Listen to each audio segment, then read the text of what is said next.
Welcome, everyone. So in today's deep dive, we're going to deconstruct one of the most fundamental questions you can learn in Mandarin Chinese, 你是哪国人? Now, this is a phrase you're going to hear all the time, but our goal today isn't just to have you memorize it. Oh no.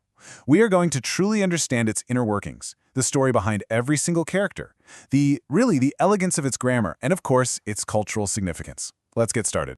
I mean, think about it for a second. In any language, where you from is like this key that just unlocks connection.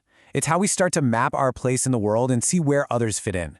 But in Mandarin, this question is so much more. It's like a microcosm of the language itself. To ask it correctly, you really need to understand the visual logic of the characters, the surprisingly straightforward nature of the grammar, and, that subtle dance of cultural etiquette. So let's explore that together. All right, here's our roadmap for today. We're going to start with the core question itself. Then we'll do a deep dive, breaking down each character one by one. After that, we'll look at the grammar, work on our pronunciation, and finally, and this is so important, we'll discuss the cultural context. By following this structure, you're going to gain a complete understanding of not just what to say, but how and when to say it. Okay, so here it is. The phrase we're deconstructing today is 你是哪国人? Let's get the pronunciation out there.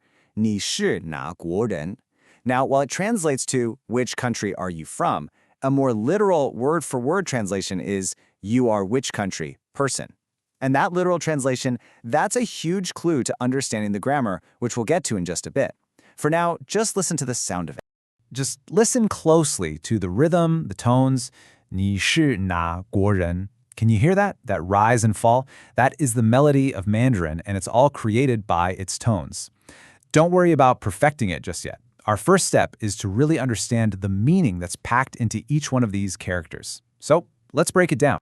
So what's the first step to really understanding this phrase? Well, we have to look at the characters themselves. See, in Mandarin, characters aren't just some random symbols. They're the actual building blocks of meaning. And almost everyone has its own little story. Let's start with the very first one. Okay, this is ni, pronounced ni. It just means you. Now, as a student of Mandarin, you have to train your eye to look for patterns. Do you see that little component on the left? I. This is what we call the person radical. Now, a radical is a graphical component of a character that gives you a clue about its meaning or maybe its pronunciation. In this case, it's a huge clue that this character has something to do with a person. You're going to see this radical over and over again. Next up, we have 是. This is our verb to be, so am is are. And right here, we see one of the beautiful simplicities of Mandarin grammar. Unlike English, where you have to say, I am, you are, he is, this verb does not conjugate. It never changes. It's always just 是.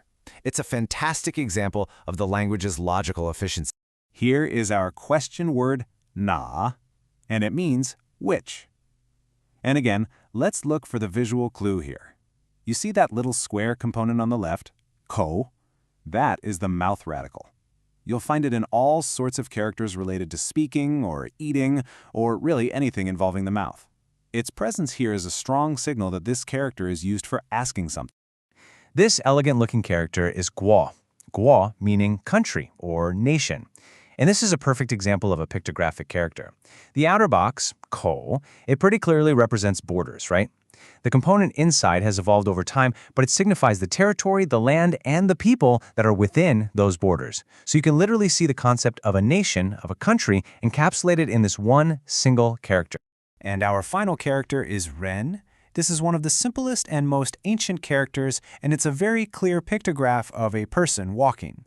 So when we put the last two characters together, guo and ren, we get guoren, which literally means country person, someone from a nation. Okay, so we have all of our building blocks. Now let's see how they fit together. And this brings us to grammar. I know a lot of students are intimidated by Chinese grammar, but as we're about to see, it often follows a very direct, very logical structure. Take a look at this structure. The really good news for English speakers is that the basic Mandarin sentence structure is often exactly the same as English: subject, verb, object, or SVO. So here we have you, our subject, are our verb, and then which country person, the object or question phrase, 你是哪国人. It's just a very straightforward logical progression. And this brings us to a really crucial difference between English and Chinese. See, to form a question in English, we often have to flip the word order around. You are American becomes are you American? Mandarin doesn't do that. The sentence structure stays exactly the same. You simply replace the piece of information you don't know with the right question word. So the statement, I am American, 我是美国人, becomes the question, 你是哪国人, just by swapping out America for which. It's a really elegant and efficient system. So we have the meaning, we have the structure, now we need to really focus on the sound. In a tonal language like Mandarin, pronunciation isn't just about having a nice accent, it's fundamental to the meaning of the words themselves. Getting the tones right is absolutely essential if you want to be understood. Okay, let's go over some common pronunciation pitfalls. First, that third tone on ni. A lot of beginners say this as a flat, low tone, like ni, but it has to have a dip. Ni, ni. You should feel your voice go down and then come back up. Next, the she sound in she. This is a retroflex sound, which means your tongue should curl back just a little bit. It's not the sh in shu, it's more like sh, sh. Finally, that last character ren has a neutral tone here. That means it's unstressed, short, and light. It's not go, ren, with a big emphasis, but more like goren. It almost just tumbles off the end of the previous word. All right, let's put it all together now. I'm going to say it slowly, and I really want you to repeat after me. Ready? 你是哪国人? Good. Okay, now let's try it at a more natural conversational pace. 你是哪国人? Excellent. Repetition here is absolutely key to making that tonal melody feel second nature. Now we come to what might be the most crucial part of this entire discussion. Knowing the words, the grammar, the pronunciation, that's all essential, but it's only part of the equation.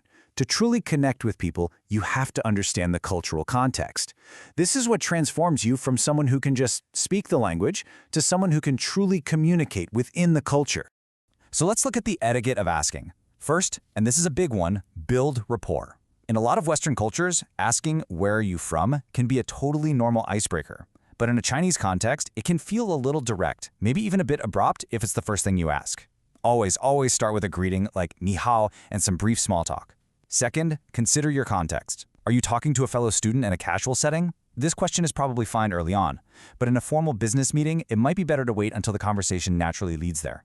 And finally, be ready to answer yourself. This question is an invitation to a reciprocal exchange. When you ask about them, you should fully expect them to ask about you. It's a key part of building that connection. The key takeaway here is that language is a bridge, but to successfully cross that bridge, you need cultural intelligence. This question, 你是哪国人? It's not just a request for a piece of data. It is an invitation to share and to connect. And understanding the etiquette around that invitation is what will allow you to build genuine, lasting relationships. So we've completely deconstructed the question. You now have all the tools to ask someone where they're from with the right grammar, pronunciation, and cultural sensitivity. But a conversation is a two-way street. When someone asks you, 你是哪国人? How do you answer? Well, that will be the subject of our next discussion. Thank you for joining me.